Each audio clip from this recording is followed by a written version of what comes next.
first step would be taking the politics out of it. You know, we tend to have this idea in our society that judges and prosecutors and attorney generals, that they have these positions because they're somehow moral and looking out for society, when in reality they are politicians whose #1 priority is winning the next election. Justice is always going to take a back seat to that until you take the politics out of the system. No, absolutely not. You know, I'd seen people who were severely mentally handicapped, people who were insane, put to death. Probably the most horrific case in Arkansas was a man who, he was guilty. He had killed his in-laws, but he had also shot himself in the head afterwards.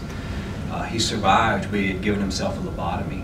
So whenever they came to execute him, they asked him what he wanted for his last meal, and he says pecan pie. He ate half of it, and then whenever they came to get him for the execution, he wraps the other half up and says he's going to save that until afterwards. So they're executing people who don't even have the mental capacity to realize that they're being executed. I think there's meaning in everything. It's just sometimes hard to see it when you're in the moment. A lot of times you can only see the meaning whenever you look back. And I don't think I'm far enough down the road to be able to look back and see the meaning of it yet. But I do believe there's some meaning behind everything.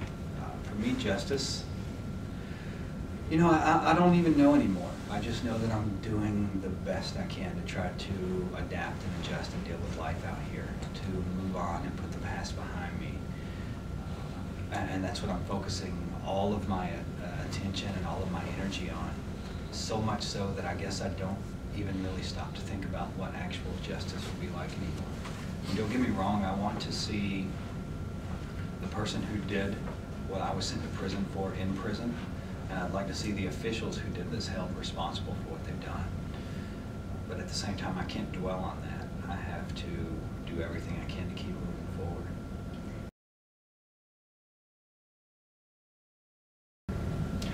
A lot of it just feels good. You know, I think that's the reason people create all art in the end, is because it scratches an itch somewhere inside of them. And for some people it's visual art, and for some people it's literature, which is what it was for me. It allowed me to turn inward, to go inside myself and explore things other than my prison life. You know, it also kept me from losing my memories. If I could go back and relive them over and over and write about them, then I wouldn't lose them the way I had started to lose so many other memories. You know, after being in there for so long, almost 20 years, you start to forget a lot.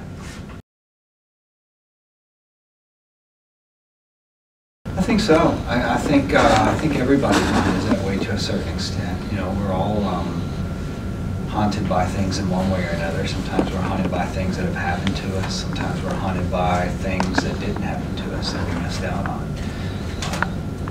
I think in one way or another, even people who don't realize it are haunted in one shape, form, or fashion. Sometimes they can prove to be a diversion. You know, it can distract you and provide you with a few minutes of entertainment when you're in a horrible situation like prison. Other times, I think it goes to the other extreme and becomes detrimental.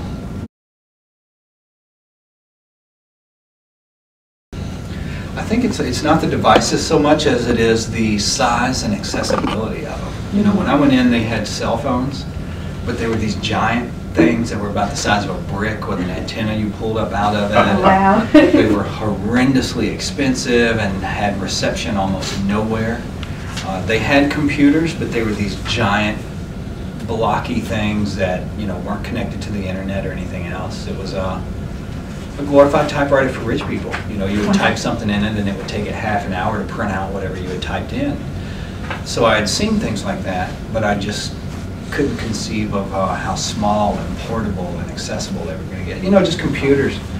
When I went into prison, pretty much only rich people had computers. Now, here in the U.S., even the poorest people, you know, you've got people living in trailer parks that have the most up-to-date computers. It's something that has become not just a way of life, but sort of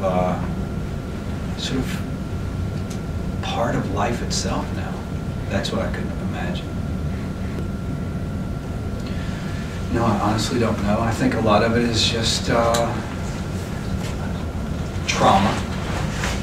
The trauma of being out here. You know, when you're in prison, you live in fear 24 hours a day, 7 days a week, that someone's either going to hurt you or kill you or do you harm in some sort of way. And then you get out here, and it takes that becomes ingrained in you on a level that's even deeper than the reflex. You know, that fight or flight response, and that's what you have to get over.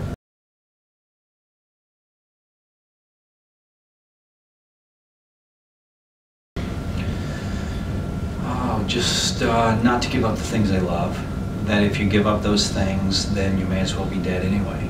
That if you give up the things you love just to lessen society's pressure on you, then you aren't really alive.